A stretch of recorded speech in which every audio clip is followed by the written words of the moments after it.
Meus queridos irmãos, salve Maria, o pessoal está entrando aqui, o Clériston, Thalita, o bibliófilo aprendiz, a Tainá Silva, Leandro, Ana Carol, Ronaldo Fernandes. Boa noite, meu irmão. O pessoal está entrando aqui, o Padre Cordeiro, sua bênção, Padre Leonardo Xavier, para a nossa live com um grande amigo, o professor Leonardo Penitente. Nós vamos falar hoje sobre um tema importantíssimo, que é a mentalidade revolucionária em Dostoiévski, né? Como Dostoiévski trabalhou isso. O professor Penitente já entrou aqui. O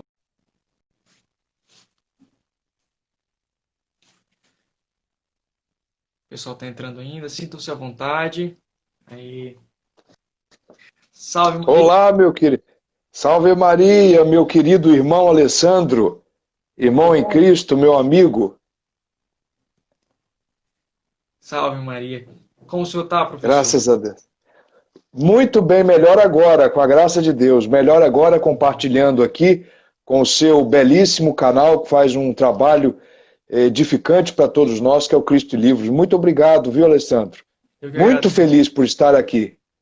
Eu que agradeço, professor. Eu tenho aprendido muito, sempre digo isso, sempre falo com o pessoal. Aprendo muito com o senhor. Então, eu acho que essa live eu vou aprender mais do que falar, como sempre, mas é, já aprendi muito no grupo de estudos católicos e eu tenho certeza que eu vou aprender muito mais, vou aprofundar agora os conhecimentos que a gente aprendeu lá, né, professor? Sobre Ah, Dostoiévski. com toda. Olha, você, Alessandro, você é um grande amigo, então as pessoas que estão nos ouvindo, as bondosas pessoas que estão nos ouvindo, farão aí o devido a devido ressalva, né? Porque você é meu amigo. Mas, bom, Deus é sempre bom, né? Deus, se Deus nos dá as graças, a gente faz um trabalho. Então, muito obrigado pelas suas caridosas palavras. E agora que você se tornou o mais genial e talentoso expert em Dostoiévski, então estou aqui, eu que estou aqui para te ouvir, viu? Para te ouvir, porque eu tenho visto, por exemplo, o seu entusiasmo, e não é à toa, porque ele foi um grande gênio de Dostoiévski, não é? Como Dostoiévski engrandece a nossa alma, explica muitas coisas, foi praticamente um profeta, não é? Uau, Deste mundo moderno e da falência deste mundo em que nós vivemos. Então eu consigo compreender esse seu entusiasmo. Muito bom, é muito bom ver isto. É muito bom ver isto acontecer com grandes amigos. sabe, professor, tudo começou com a obra que o senhor indicou, né? Fim dos Tempos. Eu já, Isto, eu já tinha lido o Crime e Castigo, tinha gostado muito, aquilo me impactou muito também. Mas com essa obra do Padre Sanhes, ele mostra como Dostoiévski ele conseguiu ir profundo na alma do ser humano e mostrar, já que é o nosso tema, mostrar a mentalidade que nós estamos vendo hoje no dia a dia, mas a gente não sabe às vezes colocar em palavras essa é. mentalidade, esse jogo político, esse jogo de poder. A gente E sabe que tem alguma coisa errada. isso aí. A gente sabe que a coisa não está boa, mas só um poder literário como Dostoiévski, que além de tudo consegue manejar as palavras de uma maneira tal e com tal sutileza, e ele consegue, por exemplo, no Memórias do Subsolo, descrever um lapso de consciência. Isso é uma habilidade com as palavras, no caso dele, a língua russa, que é realmente de admirar. E você disse muito bem, aquilo que para nós é tão... A gente vê mais ou menos numa nuvem que tem algo errado. Dostoiévski, de maneira muito precisa, na literatura, consegue descrever os problemas. Né? Então você disse muito bem. E como ele conseguiu, desde lá atrás, já detectar alguns erros que nós estamos vendo hoje, né? Às vezes, ele transcreve o que a gente vê no político falando na televisão É. ali, né? Então, Não, é uma todo esse coisa, jogo hoje uma coisa é uma coisa impressionante. Todo esse jogo hoje que está acontecendo no Brasil, agora, por exemplo, trazendo bem para o concreto mesmo, esta nova fala segundo os noticiários, né? De que o José Disseu, do Partido dos Trabalhadores, está querendo unir a chamada direita liberal. Então você vê um socialista chamando os liberais para se unir contra o Jair Bolsonaro. Isso tudo já estava em Dostoiévski. Incrível, é incrível. É incrível. Incrível. Perfeito. Isso aí, olha só, essa notícia encaixou perfeitamente com que o Padre Sanches fala, né? Que socialismo e liberalismo são a mesma moeda, né? Só que lados opostos. Mas é assim, um é filho do outro. Por exemplo, então, o Padre Sanches sabe porque ele leu com muita atenção os Demônios, porque as obras de Dostoiévski, principalmente as que vieram depois do Memórias do Subsolo, as obras de Dostoiévski ganharam um aprofundamento muito grande. Sim. E você consegue ver em Dostoiévski diversas camadas de significado. E é muito difícil você conseguir extrair todas elas, das mais superficiais às mais profundas, numa leitura, na primeira leitura. É muito difícil.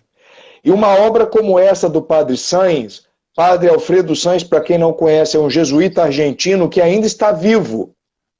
E ainda está vivo.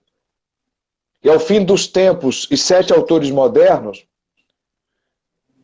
olha que o nosso querido Alessandro está mostrando aí. Essa obra aqui, ó. Esta obra do Padre Sanches é magnífica, por quê? Porque, na minha opinião, Alessandro, eu não sei se você concorda, eu já passo para você falar. Na minha opinião, o Padre Sanches conseguiu extrair aquela que nós poderíamos dizer que é a última camada, a camada mais profunda de todos os escritos de amadurecidos, de maturidade de Dostoiévski. O Padre Sanches consegue penetrar tão fundo que ele consegue ir desde as camadas de significação mais superficial e até a mais profunda em Dostoiévski. Então esta é a beleza. Além de tudo, o Padre Sanches é o homem que mais conhece de Rússia. É o intelectual, é o erudito hoje que mais conhece de Rússia vivo. Curiosamente, nós ocidentais temos um pouco de problema com a cultura oriental, né?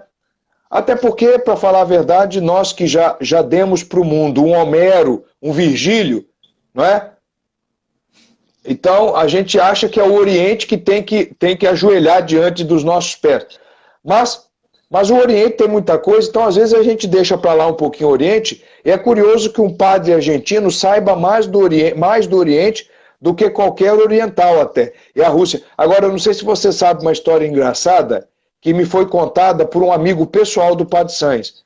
O Padre Sanches viajou muito para a Rússia, foi em missão para a Rússia, fala russo, e ele esteve diante do túmulo de Lenin e fez um exorcismo solene no túmulo de Lenin. Então este é o padre que nós temos aí em nossas mãos e que o Centro Dom Bosco publicou e que você está apresentando aí, e que em relação a Dostoiévski hoje é uma biografia insuperável. Insuperável. Você não acha? Olha só. Eu concordo perfeitamente.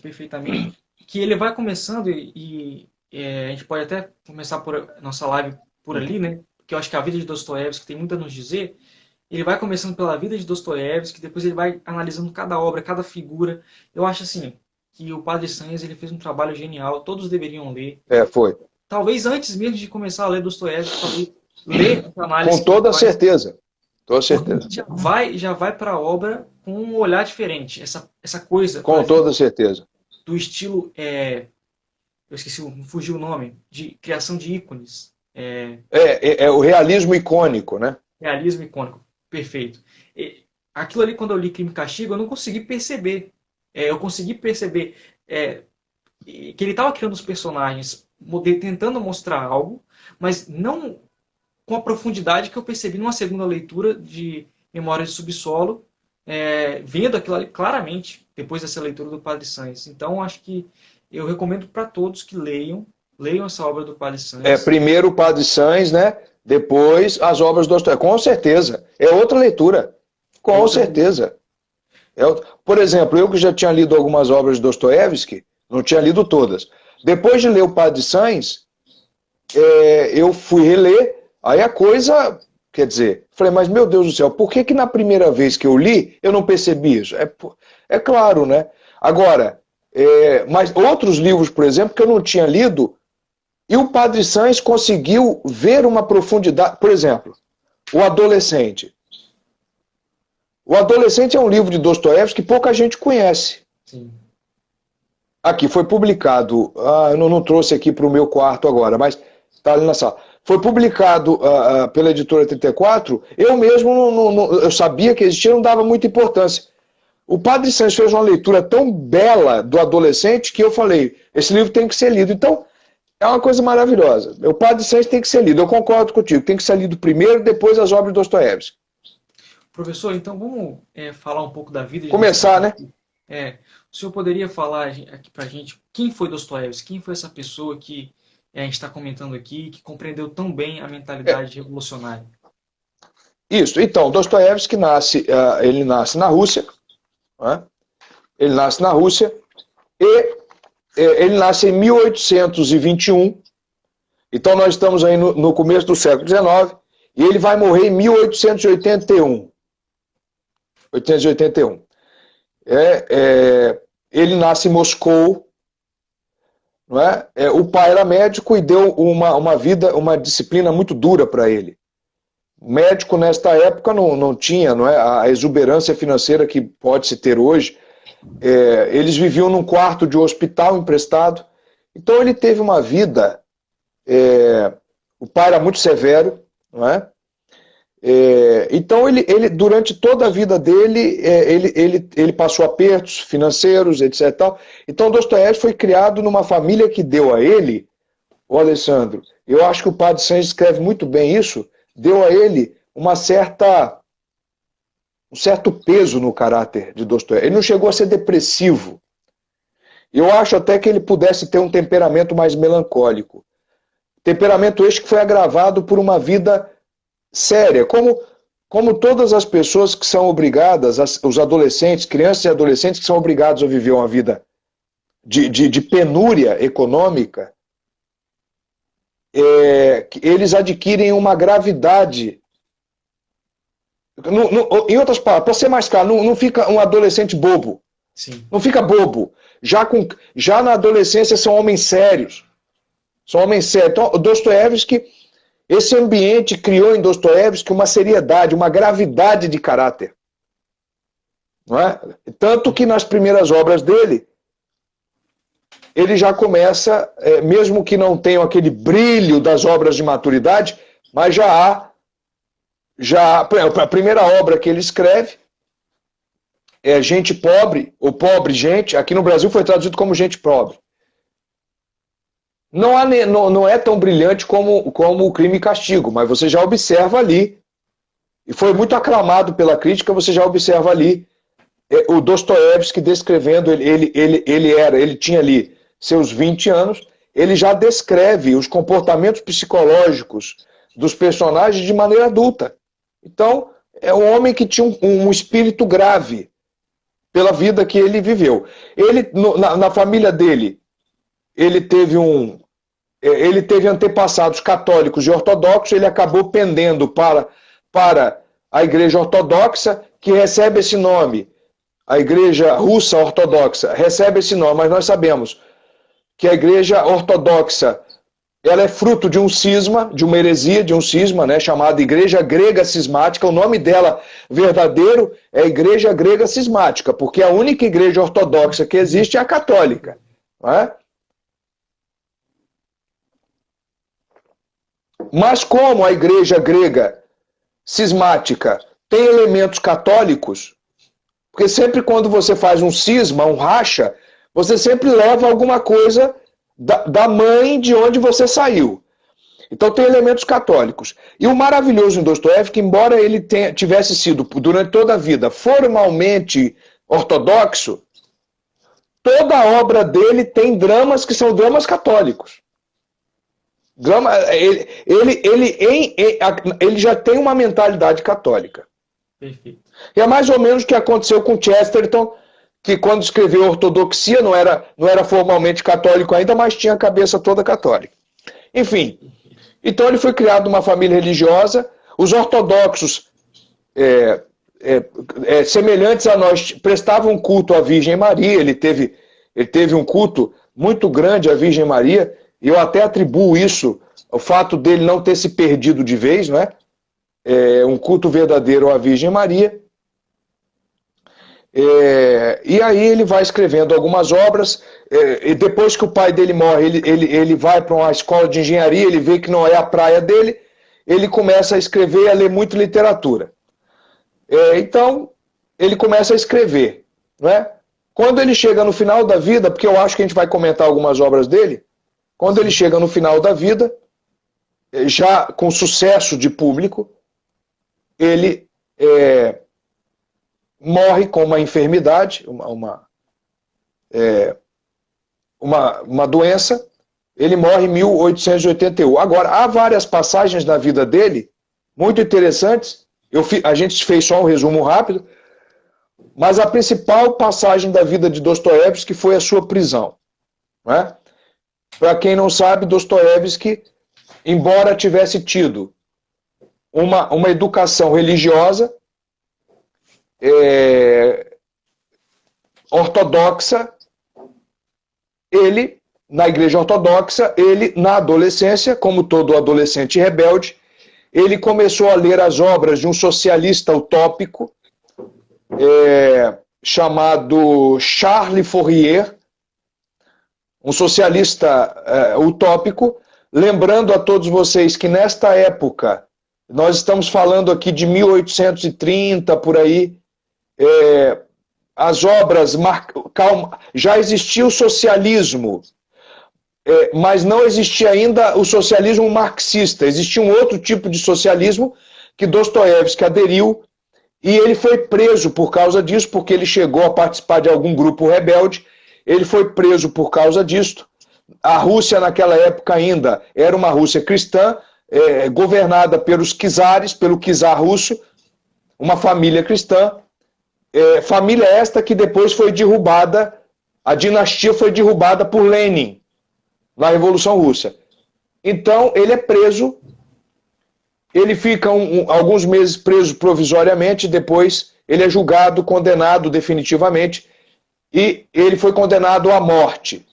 No dia em que a sentença ia ser executada e ele ia morrer, por caridade e misericórdia do czar, a pena foi mudada, foi substituída por 8 anos de prisão, dos quais 4 anos ele teria que cumprir nos campos forçados, de trabalho forçado, e 4 anos ele serviria no exército, o que ele fez sendo um soldado raso na Sibéria. Esses 8 anos em que ele ficou preso foi muito importante para ele, e foi ali que ele fugiu do socialismo da adolescência e voltou para o cristianismo da infância, ortodoxo, não é? E foi nesta época que ele começa a escrever algumas de suas obras. Depois ele sai da prisão, viaja para o estrangeiro, não é? E é no estrangeiro que, na minha opinião, ele escreve as suas principais obras, principalmente Os Demônios. Na minha opinião, Os Demônios, todo mundo fala dos irmãos Karamazov, do Idiota, do Crime e Castigo, mas Os Demônios, para mim, é a principal obra, é a mais importante obra de Dostoiévski, não é? Querido Alessandro, você que está estudando muito Dostoiévski, me ajuda. Professor, eu estou lendo Dostoiévski, né? Não estou estudando muito a fundo, não, mas me encantou muito a forma que Dostoiévski ele aborda os temas, como que ele consegue entrar na alma do ser humano. Mas eu acho interessante, professor, como ele conseguiu, porque ele teve o contato com o socialismo, né? Então ele experimentou o socialismo, ele sabia o que era o socialismo. Ele estava criticando, ele estava denunciando aquelas ideias, essas coisas demoníacas, sabendo que era. Não era uma pessoa que estava comentando algo que que não fazia parte, que ele não conhecia, que ele estava só sendo desonesto. Ele conhecia a fundo, ele sabia daquilo. E tem até um caso, né, Sim, que um amigo dele é assassinado e pelo um grupo de anarquistas, né?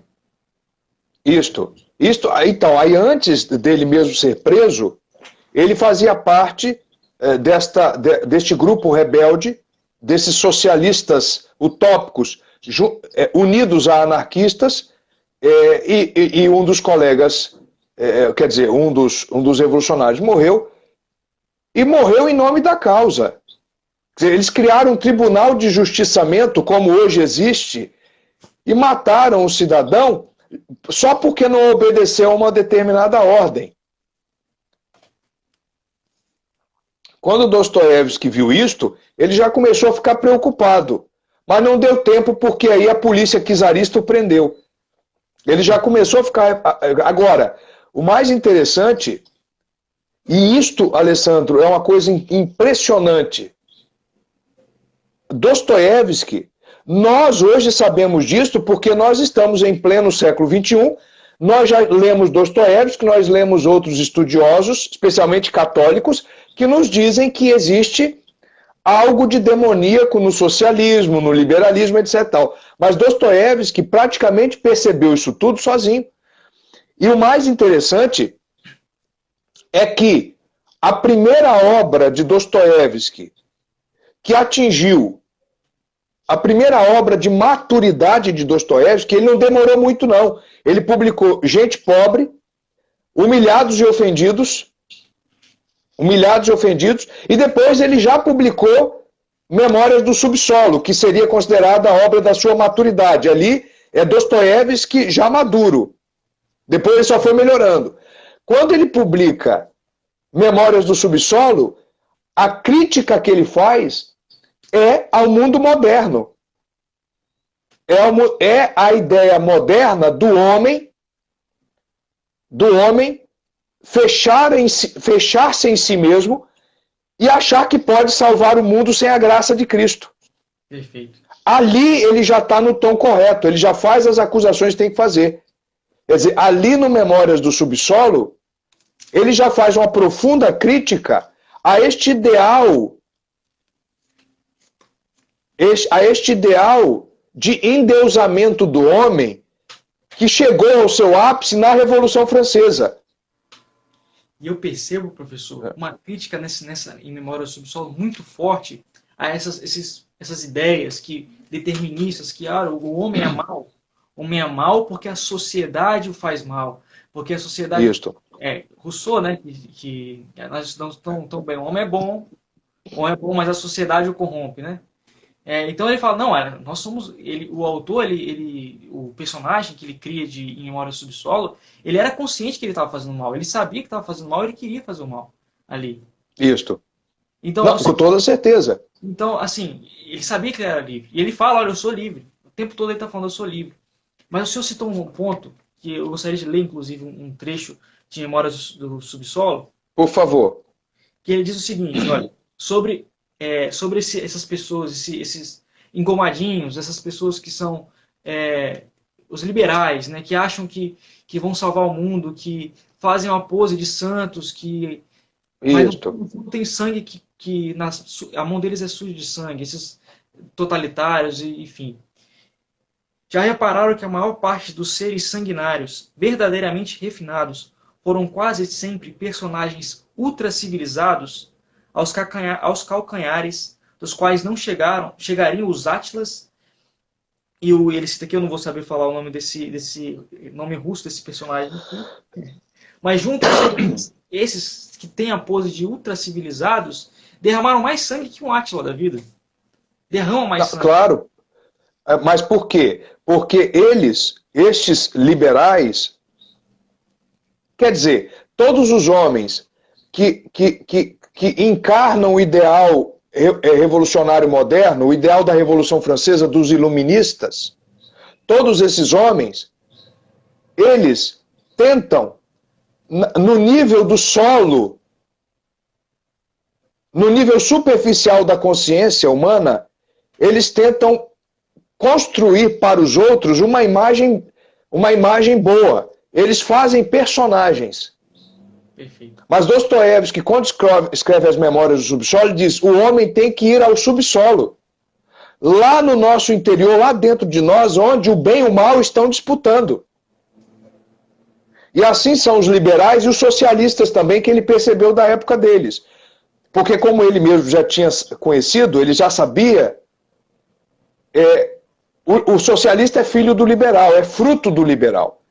Então, para ser mais claro, então você tem o que justamente o que esse monólogo aí está dizendo, o que o personagem do Subsolo está dizendo. Perfeito. Quer dizer, você pode parecer bonzinho para todo mundo no nível do solo e da superfície, mas lá no subsolo você é mau. Você sabe disso. Você é mau. Por isso que Dostoiévski gostava dos bares, das ruas, das esquinas de São Petersburgo ou de Moscou, onde ele encontrava os leprosos. Porque é lá nos bares, nas esquinas, e não na superfície das mansões, que você consegue perceber onde está a luta entre o bem e o mal. Então você tem, por um lado, o sujeito dizendo: nós temos que fazer o bem à humanidade, vamos fazer o bem à humanidade, eu sou o salvador da humanidade, eu quero fazer o bem na humanidade. Mas lá na casa dele, onde ninguém está vendo, ele está pagando um salário injusto para a empregada doméstica dele. Ele não é capaz de fazer justiça ali. Por quê? Porque ele é um sujeito que tem um discurso que fica na superfície, mas lá no subsolo da alma, a coisa não está bem. Perfeito. E é claro que Dostoiévski está fazendo referência ao nosso eu profundo. Ao nosso eu profundo que foi machucado pelo pecado original. Por quê? Porque esse discurso empolado, engravatado e bonitinho dos liberais, dos socialistas, que querem lutar por um mundo melhor, que querem fazer um mundo melhor, é uma coisa muito bonitinha, mas é um castelo, como alguém já citou, que é um palácio de cristal, porque é de cristal, vai quebrar facilmente, porque não está na rocha profunda do nosso eu, e nós sabemos que o nosso eu, ele tem inclinações más, pelo pecado original, e Dostoiévski está mostrando isso justamente no Subsolo. E esse é o primeiro livro de maturidade dele. Ele já está mostrando isso, que lá no subsolo, as forças demoníacas e divinas estão agitadas. Perfeito. Perfeito. E não tem discurso empolado. Perfeito. E vamos ser mais claros, né? Vamos mostrar um exemplo de hoje, de amanhã, na verdade. Os ministros da STF. Um exemplo claro. Pega, quem for tiver a paciência de assistir as falas deles, dos que votarem a favor da legalização do aborto, né, da maneira que eles querem fazer, vai ser uma fala super preocupada com a vida das mulheres, com o drama que elas estão enfrentando. Mas no fundo, eles estão dando as mãos de sangue, porque eles estão querendo legalizar o aborto. Então, ou seja, eles são ultra civilizados e sanguinários ao mesmo tempo. É isso aí. Perfeito, perfeito. Não, perfeito. Brilhante, Alessandro. Agora, o problema disso aí é o seguinte, e aí Dostoiévski também nos ensina isso. Isso tudo Dostoiévski nos ensina só no Memória do Subsolo. Que o discurso, quando você racionaliza um discurso, Dostoiévski diz: você está no solo. Ponto. O problema dos ministros do STF, que são liberais, que de alguma maneira têm mentalidade revolucionária, é que o certo para Dostoiévski é que primeiro você conhece o seu interior mais profundo, onde o bem e o mal estão lutando,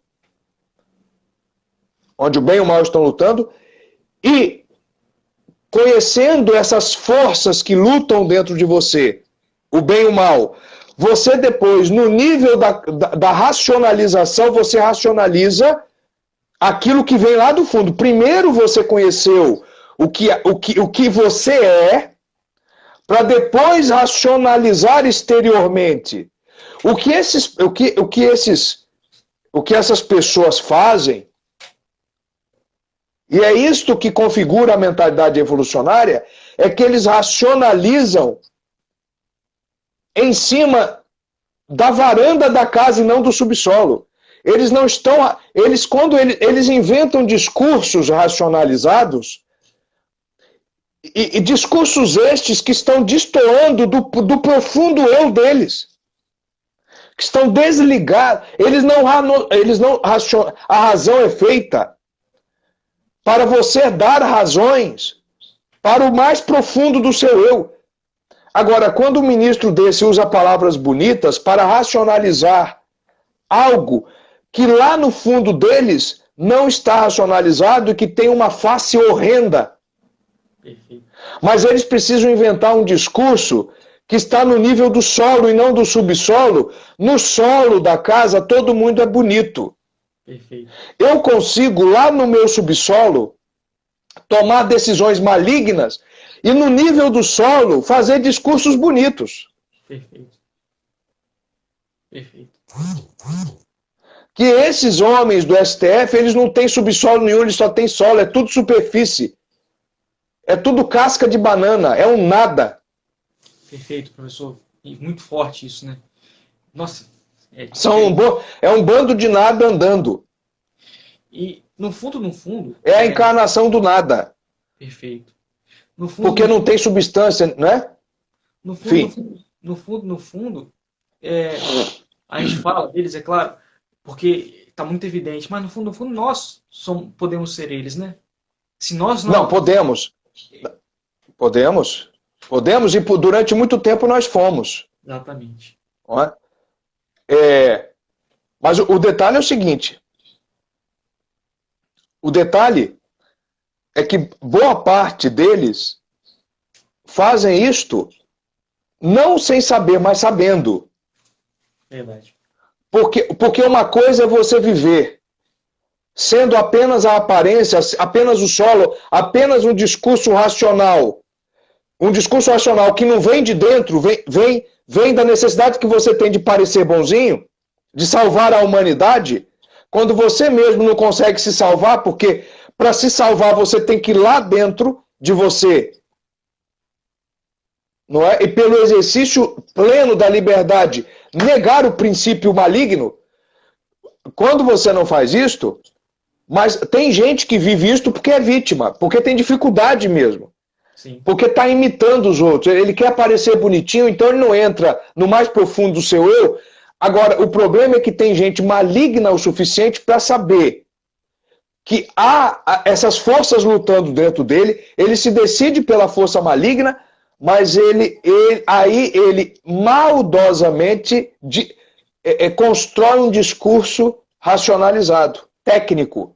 Esse é o problema da técnica, porque Dostoiévski critica a ciência e a técnica modernas que estão mal comunadas com a racionalização. A racionalização com a técnica, com o número, com o reino da quantidade é um problema grave, porque é tudo da superfície. É a necessidade que o homem tem de racionalizar, de dar um discurso lógico, sem antes ir lá para dentro do eu dele, onde a lógica não domina e é o caos total, não é? Porque do nosso eu, você sabe que não tem como você parecer bonzinho. Todo mundo que estivesse uma lupa e olhasse para dentro de você, lá no seu segredo, coisa que só Deus sabe que você é um miserável, que você, ao mesmo tempo que quer fazer uma coisa boa aqui. São Paulo nos ensinou isto. Perfeito. O bem que eu quero, eu não faço. E o mal que eu não quero, eu faço. São Paulo, hein? São Paulo. São Paulo. Não tem discurso, não tem como fazer discursinho bonitinho. Quando, na verdade, nós não passamos de um miserável. De miseráveis, não é?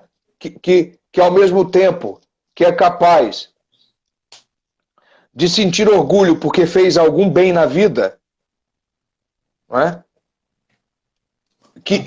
Isto já é o subsolo falando. Perfeito.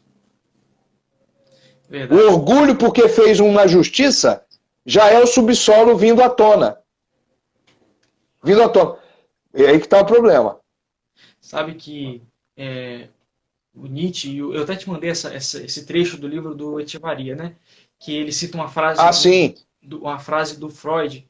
E Nietzsche e Freud gostaram muito do Dostoiévski, né? Freud dizia que os irmãos Karamazov, Crime e Castigo, perdão, um dos está entre os 3 melhores livros. Só que por quê? Porque Dostoiévski conseguiu mostrar muito bem essa tensão dentro da gente, o caos, o mal, conseguiu descrever isso muito bem.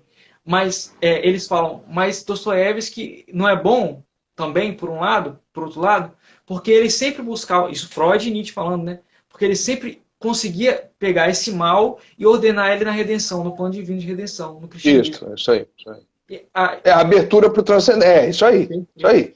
aí, por quê? É, Porque para Nietzsche, esse caos deveria se manifestar, né? Esse caos deveria, a gente deveria claro. pegar, ao invés de fazer, nossa consciência manda a gente fazer o mal.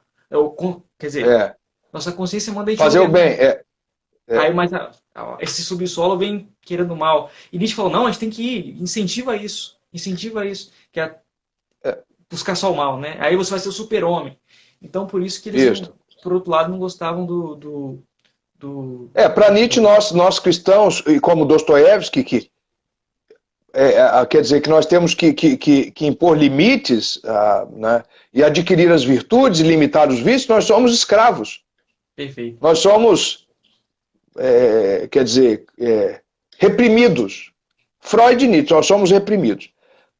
Isso mesmo. Agora, toda a ciência moderna diz Dostoiévski. Dostoiévski diz isso não expressamente, mas por meio das suas obras. É a tentativa de construir um discurso racional para não deixar perceber que o homem é capaz do mal. Perfeito. Perfeito. A racionalização, o numérico é esconder o nosso subsolo. O solo de Dostoiévski esconde o subsolo. Perfeito. Quando você calcula, racionaliza, sem antes ir ao seu subsolo e se conhecer, você é um homem moderno. Você está com o espírito iluminista. Você não vê todos os... Olha, Voltaire financiava tráfico negreiro.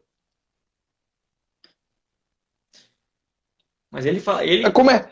Fraternidade e igualdade. Quer dizer, claro. Agora, por exemplo, Voltaire fazia isto. Olha, por exemplo, Rousseau, não é? Olha só para você ver o solo e o subsolo. Rousseau, todo homem é bom. Mas por que ele chegou a essa conclusão? Porque ele olhava para dentro dele mesmo. Ele não olhava para dentro dele. Ele olhava só para o solo, só para aquilo que ele estava discursando. O discurso. A experiência em discurso racional. Ele dizia, não, eu sou bom. Não é? Eu me sinto bom. Portanto, todo homem é bom. Só que os 5 filhos dele ele abandonou no orfanato.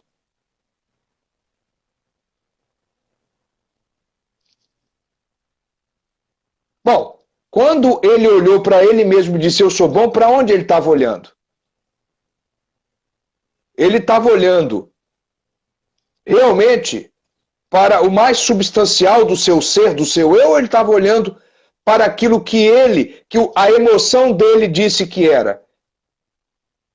Não é? Para o que o sentimentalismo. Quer dizer, então você tem esses 2 problemas, o sentimentalismo exacerbado e o racionalismo exacerbado. Um sentimentalismo que não parte do seu eu mais profundo e um racionalismo que não parte do seu eu mais profundo. Você tem os 2 movimentos da modernidade que estragaram tudo. O romantismo e o cientificismo, positivismo. Acabou. E aí o que ficou perdido nessa história? Quem é você? Perfeito, professor. Muito profundo isso. Quem sabe de nada. Por um lado você tem os românticos. Por outro você tem os cientistas positivistas. E tem uns perdidos no meio que eles tentam Não, Aí, claro. aí eles não creem em Deus, mas creem no poder das pedras de cristal, dos incensos, não sei daqui. Tá vendo como que é? Então, mas é o mundo que a gente vive, o mundo pós-moderno, né? Pois é, mas aí você vê, o Dostoiévski, Alessandro, está nos ensinando que, através do seu subsolo, você, diagnosticando o verdadeiro problema, você encontra a verdadeira solução. Verdade. Porque a racionalização, ela esconde o problema. Por isso que a proposta é errônea. E os românticos também disfarçam o problema. O homem precisa ser olhado dentro naquilo que ele é, com honestidade. E isso é ir para o subsolo. Isso é olhar o subsolo do homem. Não a superfície. Não a superfície. E isso Dostoiévski fez muito bem, já nessa primeira obra de maturidade. E é por isso que ele diz, o homem só resolverá o seu problema, essa luta interna, esse caos que somos nós, lá dentro de nós mesmos, não é? Só será resolvido com a abertura ao transcendente. Perfeito. Ponto. Aí ele dá o golpe mortal no espírito moderno, no espírito iluminista, no espírito romântico, no espírito racionalista, cientificista, positivista. Tem um além. O mundo não se encerra em si mesmo. Ponto. Perfeito. Então, do verdadeiro conhecimento do homem, não é aquela máxima socrática, conheça-te a ti mesmo. Do verdadeiro conhecimento do homem, você chega ao transcendente. E estas correntes filosóficas que não chegaram ao transcendente é porque não conheceram o homem. Só conheceram o solo, a varanda da casa e não o subsolo. Não interessa o que chega para a varanda, interessa o que está no subsolo. O que chega da varanda, às vezes é um discurso bonitinho, racionalizado. Perfeito. De uma consciência que não enfrentou o subsolo. É isto. É essa turma toda aí. Que fala da humanidade, mas no fundo, os planos são diabólicos, demoníacos. Perfeito. Fala da liberdade da mulher, mas propõe uma doutrina que prende a mulher, que aprisiona. Não é? Fala que vai dar a liberdade ao homem, como Freud, liberando suas potências sexuais, mas só escraviza. Porque eu nunca vi um homem viciado em sexo que seja livre. Pede para ele parar um dia. Não para, não tem liberdade nenhuma. Não consegue, não é? Não consegue dominar. Não tem. E outra coisa, se torna infeliz e a família também. Torna a família infeliz. Perfeito. Perfeito. Você acha... Então, mas o que é isso aí? Discursos todos racionalizados demais. A técnica, não é? É um negócio de doido. Então, quer dizer, é isto. Não é? Professor. Então, o que é o homem, né? O que é o homem? Eu acho que a Memórias do Subsolo responde isso. O que é o homem? E é um tiro violento na ciência moderna. No romantismo e no positivismo. É um tiro certeiro mesmo. É claro, velho. Eu sei que o senhor tem muito apreço pelos demônios. Eu acho que a gente falou bastante sobre o Memórias do Subsolo. Acho que o senhor... acho que a gente pode comentar um pouco sobre os demônios. Eu não li ainda, só os trechos que o Padre Sanz traz aqui pra gente, os diálogos maravilhosos. Pretendo ler em breve os demônios. Mas eu queria que o senhor comentasse um pouco mais sobre essa mentalidade revolucionária que Dostoiévski denuncia os demônios. Então, aí o que acontece? Nos demônios, Dostoiévski amplia tudo isso que está no Memória do Subsolo. Porque nos demônios, os demônios, em russo, o original, os possessos. Dostoiévski diz com todas as palavras nos demônios Quer dizer, com a técnica literária, evidentemente, Sim. que a Rússia está possuída e ela precisa de um exorcismo. A pátria que ele amava, a Rússia, a pátria que ele amava. Ele estava vendo a Rússia bucólica, campal, rural, uma Rússia bonita, cristã, não é? Sendo deglutida, engolida por dois monstros satânicos que para ele era o liberalismo que tinha nascido na Revolução Francesa e chegou na Rússia porque muitos intelectuais russos leram Voltaire, Montesquieu, Diderot, Rousseau. E aí ele percebeu uma coisa muito interessante. Muito interessante. Ele que tinha feito parte de movimentos revolucionários socialistas. Ele percebeu que tanto os socialistas quanto os liberais, eles tinham um pensamento com uma mesma matriz. Eles só eram aparentemente contraditórios. Era uma contradição só na aparência. Porque os liberais capitalistas russos, e esta é a beleza dos demônios, porque Dostoiévski começa a contar a vida de uma família, não é? De uma família. O pai, o patriarca da família, é um aristocrata capitalista, é um liberal. A vida para ele se resume a dinheiro, a bens materiais. Não é que ele acredita em Deus, mas é um Deus um pouco maçônico, da maçonaria, um Deus vaporoso que está lá no céu e deixa a terra aqui. É um Deus distante. É um Deus que não atrapalha os negócios dele. Ele pode aplicar uns golpes nas pessoas, porque Deus para ele é quando ele está em casa rezando. Então, esse patriarca, esse cidadão, ele tem, a vida dele se resume aos bens materiais. Ele quer ganhar tanto dinheiro que ele quer fazer um paraíso aqui na Terra.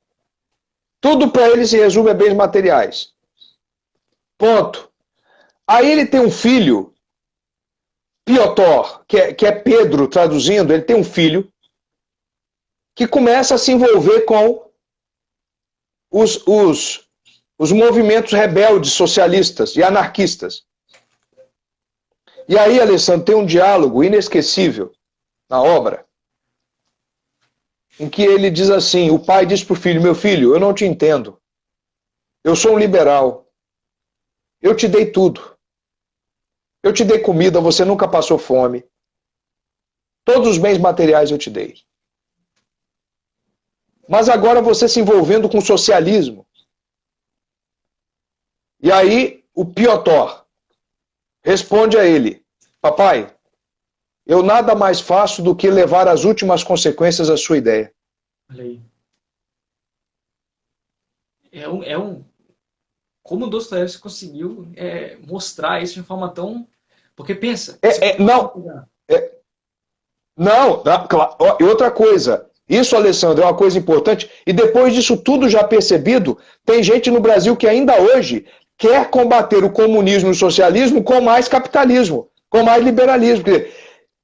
Como é que pode? Pô, gente, aí que tá, porque Dostoiévski percebeu que os movimentos revolucionários socialistas também queriam criar um paraíso aqui na Terra. A diferença é só de extensão, porque para o liberal, ele quer o paraíso para a família. Perfeito. Para os revolucionários, ele quer o paraíso para todo mundo. Ele tem que matar metade da humanidade. Aquele paraíso que no liberal é buscado dentro de casa, no socialista é buscado na praça pública. Perfeito. Isso o Dostoiévski percebe muito bem. Então, qual é a lição que a gente tira? A lição que a gente tira nos demônios é que a Rússia A pátria, a Rússia amada de Dostoiévski, cristã, rural, campesina, estava trazendo doutrinas estrangeiras francesas, como o liberalismo iluminista, para dentro da Rússia, como o demônio faz conosco, ele vem de fora para nos arrasar. Vem trazendo essas ideias malucas e demoníacas para dentro da Rússia. E essas ideias liberais criaram uma casta de liberais que deram uma educação para os filhos de que a única coisa que importa são os bens materiais. E que o papaizinho, dá tudo para os filhos, que são os burgueses, que é a vida burguesa média. Então você criou dentro da Rússia uma classe burguesa que não existia. E desta classe burguesa saem os filhos socialistas, que é o que nós temos hoje nas universidades, tudo filhinho de papai socialista. Perfeito, é isso que eu ia citar. Você olha na universidade, então, só vê que bom, o curso que eu faço é um curso de certa forma, o pessoal fala que é elitizado, né? E é mesmo, o pessoal vai de carro para a faculdade, coisa, não é todo o curso que os alunos têm essa coisa. E eles são socialistas e os pais são mega liberais, ricos, cheios de dinheiro, entendeu? Então, é claro, porque às vezes nem precisa ter uma empresa, porque isso é uma confusão também. Ah, não, ele não é burguês. Não, nós estamos falando aqui do espírito burguês. Perfeito. Às vezes você não tem empresa nenhuma, mas você tem o espírito burguês, porque acha que a vida termina aqui, você tem que ter todos esses bens aqui. Então, Dostoiévski diz que nos demônios, pais liberais, filhos socialistas. Perfeito. O comunismo, o marxismo e o socialismo, qualquer que seja a vertente socialista, é filho do liberalismo. Não é que o capitalismo combate o socialismo, é que o capitalismo faz surgir mais socialismo. E qual é o ponto que liga as duas doutrinas para Dostoiévski? A ideia de que esse mundo acaba aqui, de que eu tenho que gozar este mundo aqui mesmo. As duas ideologias querem construir um paraíso na Terra. O que muda é a extensão. Perfeito. O liberal quer isto para a família, o socialista quer isso para todo mundo.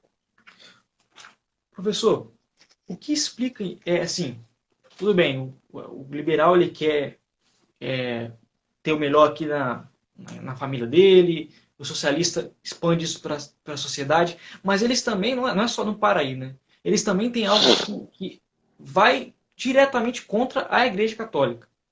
Por que esse ódio tão grande, Marx, por exemplo, tinha, e o Dostoiévski também denuncia nos seus livros, por que esse ódio tão grande contra o cristianismo, a Igreja Católica, e nós vemos nos marxistas, nos socialistas e nos liberais?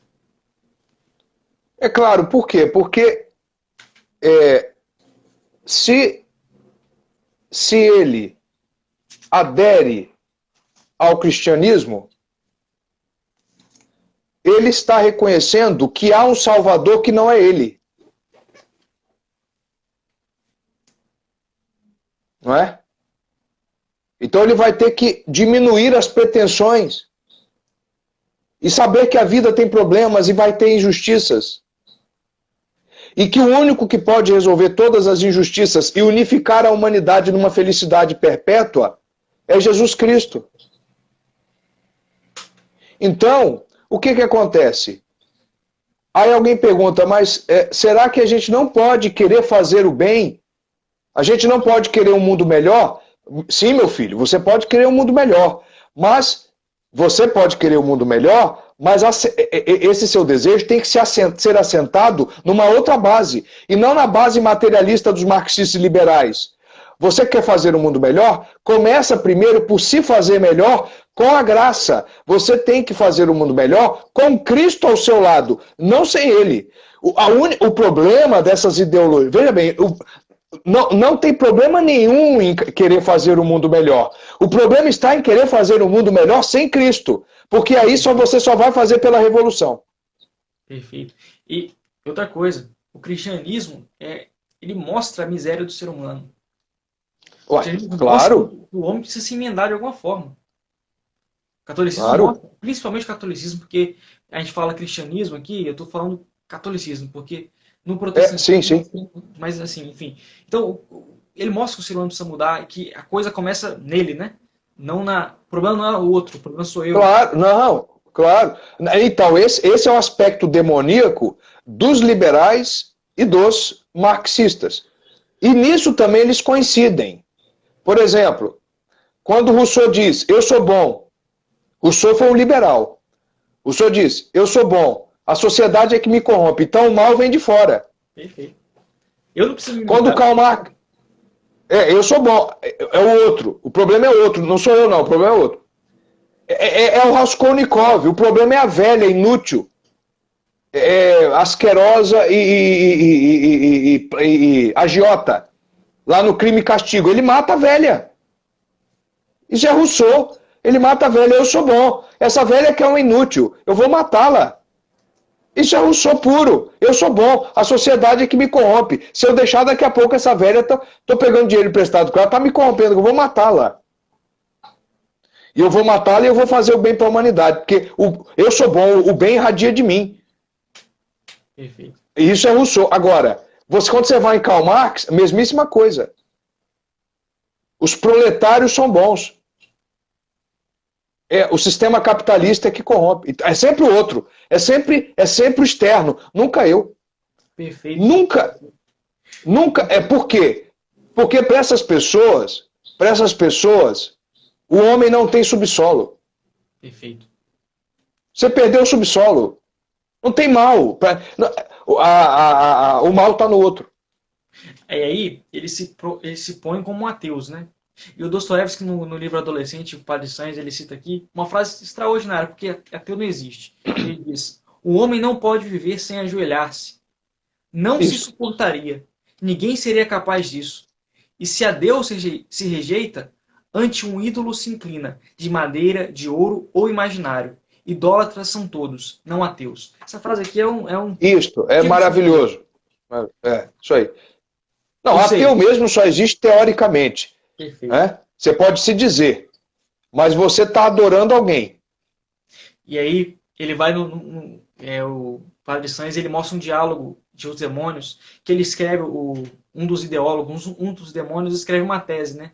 E ele fala, olha, eu escrevi uma tese, era a igualdade, era a liberdade. No fim eu percebi que essa minha tese gerava um regime despótico. Não tinha liberdade. Não tinha, claro. Aí o velho, o coxo, diz, mas um décimo vai governar e 9 décimos vão conseguir. Isso. Mas é isso que esses regimes fazem e é isso que a Rússia se tornou, né? Quando o socialismo dominou. Claro. Stalin. Claro, você vê que... Claro, muito tempo depois de Dostoiévski ele já tinha previsto. Aí, ó, tem 2 demônios que invadiram a Rússia e vão que... Agora...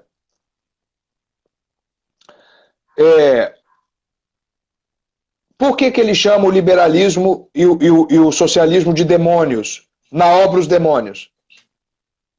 Porque foi justamente o demônio que tentou Cristo no deserto, que é o que esses ideais, essas ideologias querem fazer. Aquilo que Cristo rejeitou do demônio no deserto, essas ideologias querem dar. Quer dar o bem-estar para todo mundo, lembram? Converta essas pedras em pães. Perfeito. Porque essas duas ideologias, elas querem, são as tentações do demônio no deserto que voltam. E por isso que ele chama... Agora, você falou muito bem, Anderson, você fez até lembrar aqui. Só há uma... Bom, professor, para Oi, vai acabar? Vai acabar daqui a 10 segundos, a gente pode voltar para encerrar. A gente volta só para encerrar, então. A gente volta só para encerrar, tá bom. Perfeito. Tá bom. Eu tô gostando muito da live, sério, olha, aprendendo Ah, muito. obrigado. Graças